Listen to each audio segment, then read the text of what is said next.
Os casamentos na Índia não são apenas um momento em que um noivo encontra uma noiva, mas um grande espelho que reflete uma história repleta de mitos, conflitos de crenças e uma mistura de rituais que, à primeira vista, podem parecer estranhos, mas que em seu interior carregam uma lógica própria e uma simbologia que só pode ser compreendida dentro de seu contexto.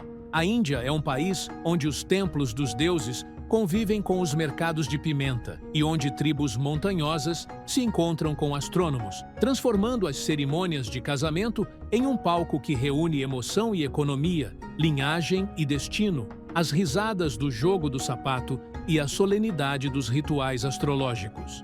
Dos casamentos de sapos para invocar a chuva, a tradição em que o marido passa a viver na casa da noiva, em vez do contrário. Da lenda de Marte, que traça o destino das relações, às cerimônias coletivas de casamento que aliviam o peso da pobreza. Cada ritual aqui não é apenas uma história curiosa, mas uma janela para compreender o ser humano indiano e sua relação com a natureza, o céu e a sociedade. Neste vídeo, embarcaremos em uma jornada extraordinária pela Mosaico da Índia, na qual apresentaremos os principais e mais curiosos rituais de casamento, entre símbolo e mito, lei e sociedade, herança e controvérsia, para descobrir, ao final, que aquilo que parece estranho por fora pode ser perfeitamente compreensível por dentro. Fiquem conosco até o final e não se esqueçam de nos apoiar curtindo o vídeo e se inscrevendo no canal para receber todas as novidades.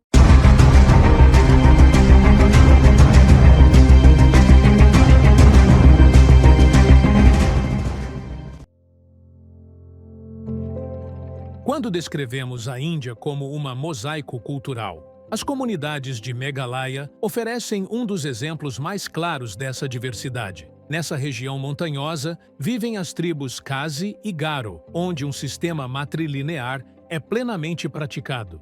A linhagem e a herança passam pela linha materna, e os filhos carregam o sobrenome da mãe, não do pai. Após o casamento, a noiva não se muda para a casa do marido. Acontece o contrário, pois o marido passa a viver com a família da esposa, tornando o lar materno o verdadeiro centro da família.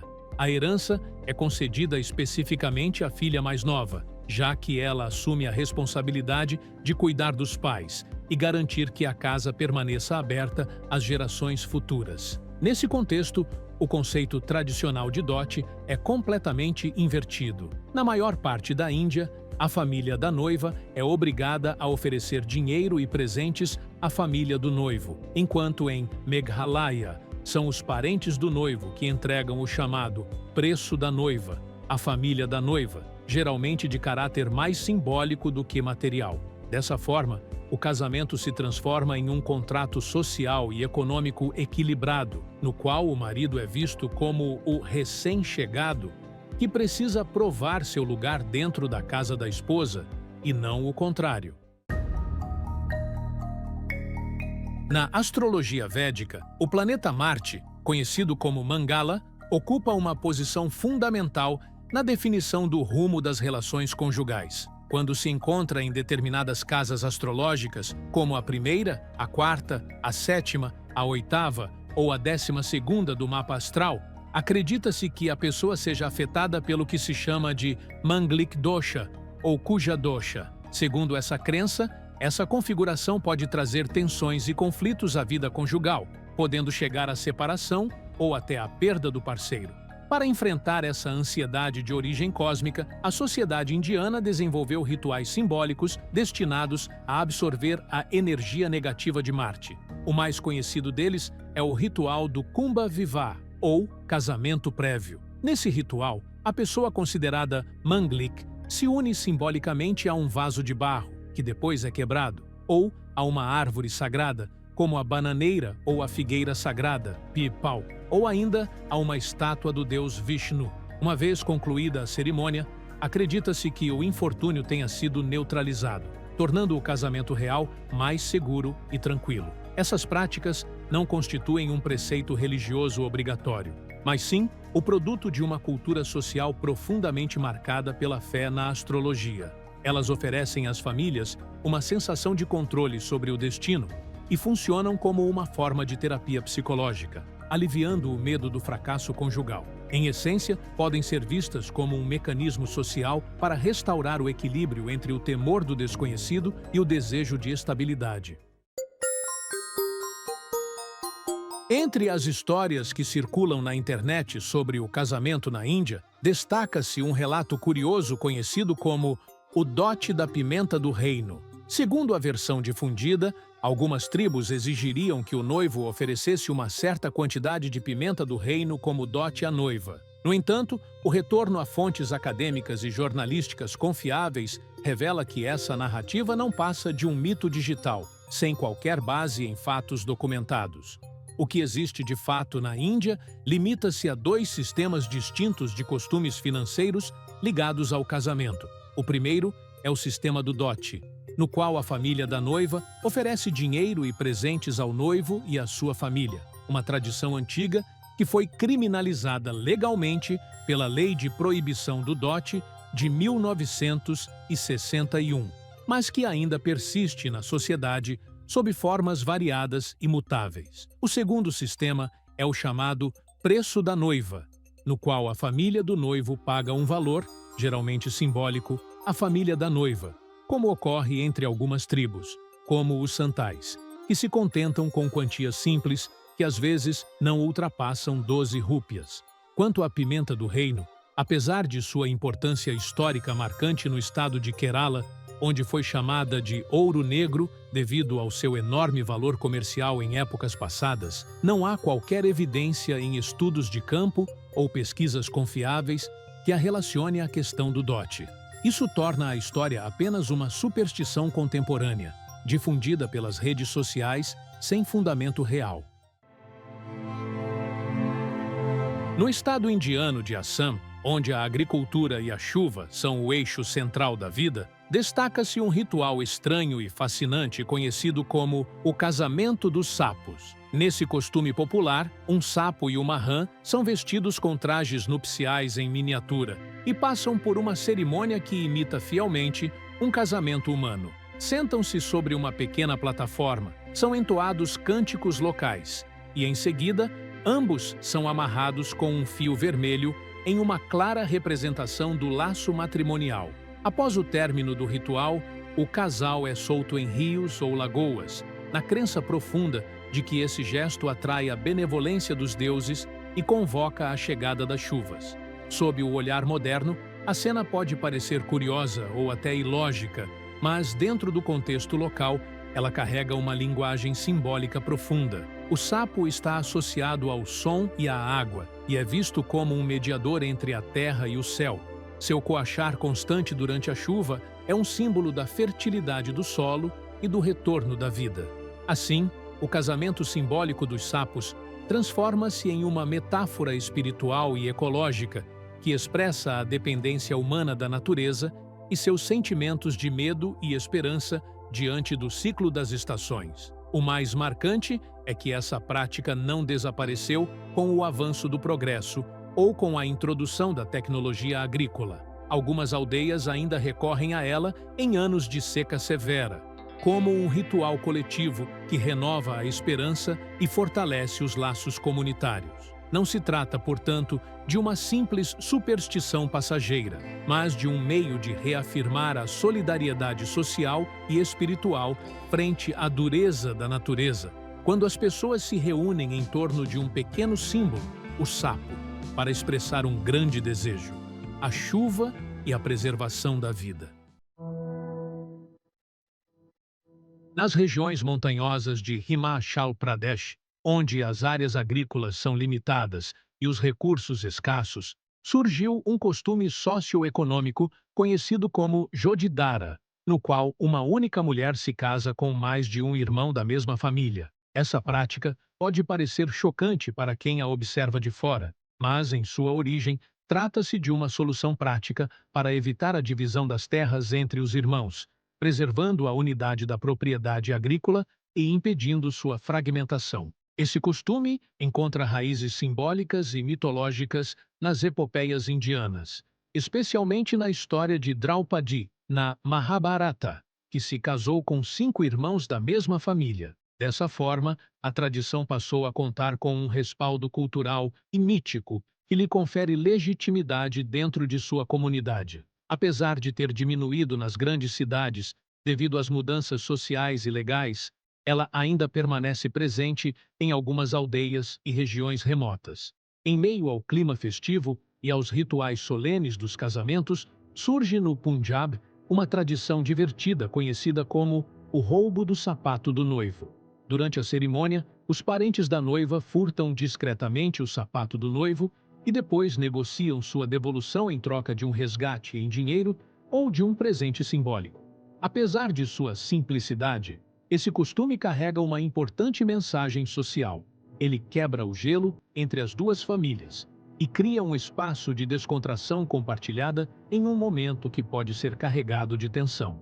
O riso, nesse contexto, torna-se um meio de remover barreiras formais e espalhar afeição entre as duas partes. Já no sul da Índia, especialmente nos estados de Tamil Nadu e Andhra Pradesh, encontra-se um ritual teatral singular, chamado Kashi Yatra. Nesse ritual, o noivo finge ter decidido abandonar completamente a ideia do casamento e anuncia que partirá para a cidade sagrada de Kashi para viver uma vida de renúncia e ascetismo.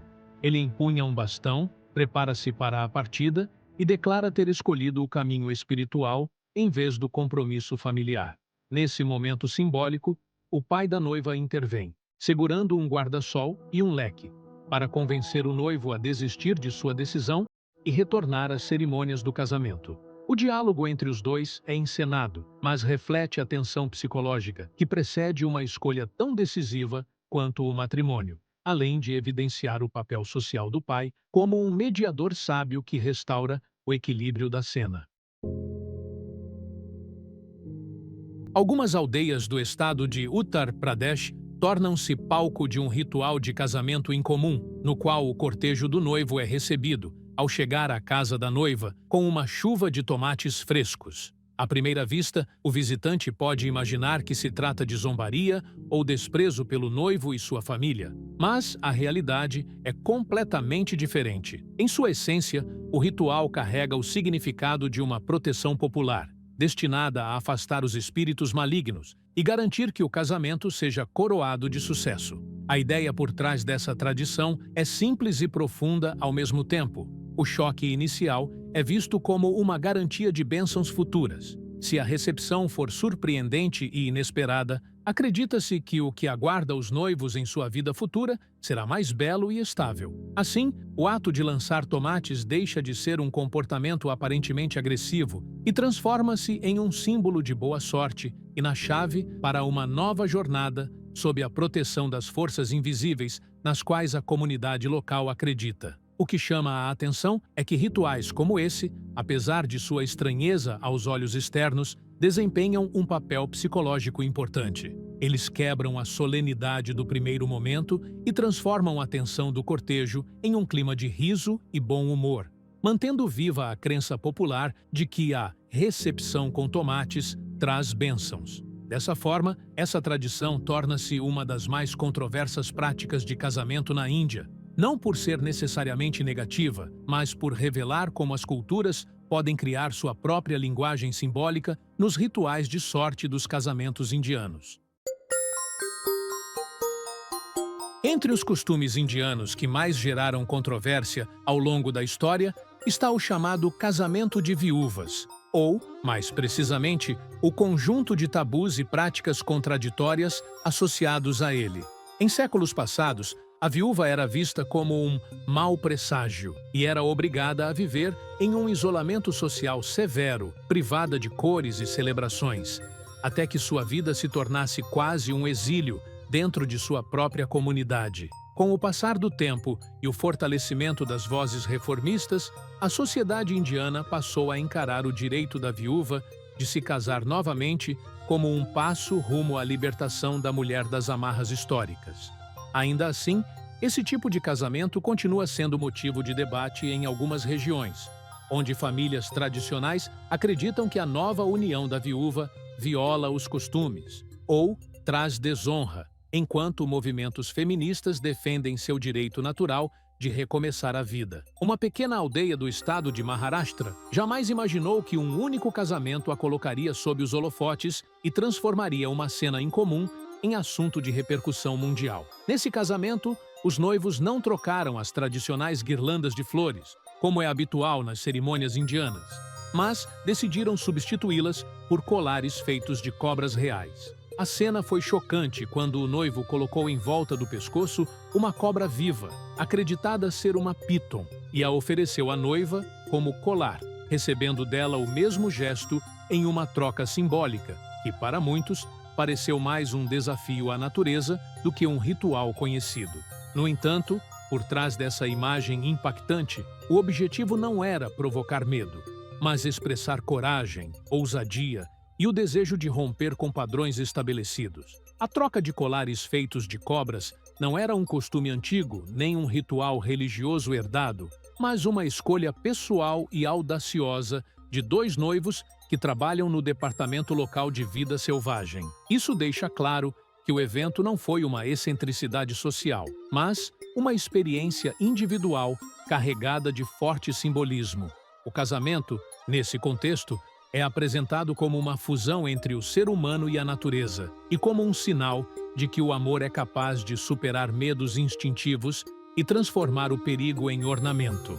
Assim que as imagens e os vídeos da cerimônia se espalharam, o casamento tornou-se um fenômeno nas redes sociais, gerando reações que variaram entre espanto e admiração pela ousadia da cena, críticas que a consideraram uma transgressão dos costumes e leituras simbólicas que viram nela a expressão de uma cultura indiana renovada, capaz de unir mito e modernidade. Em conclusão, fica claro que aquilo que nos parece estranho é, na verdade, uma linguagem cultural carregada de símbolos e significados profundos, rituais que aliviam a ansiedade das famílias, sistemas de parentesco que preservam a terra e o nome, e mitos que exigem uma leitura cuidadosa, longe de uma visão estereotipada. Entre promessas sociais e debates sobre direitos, o casamento na Índia permanece como um palco vibrante de diversidade, onde cada costume se transforma em uma história, e cada história em uma chave para uma compreensão mais ampla do ser humano e da sociedade. E aqui chegamos ao fim do vídeo de hoje. Não percam a oportunidade de acompanhar todas as novidades assinando o canal e ativando o sino de notificações.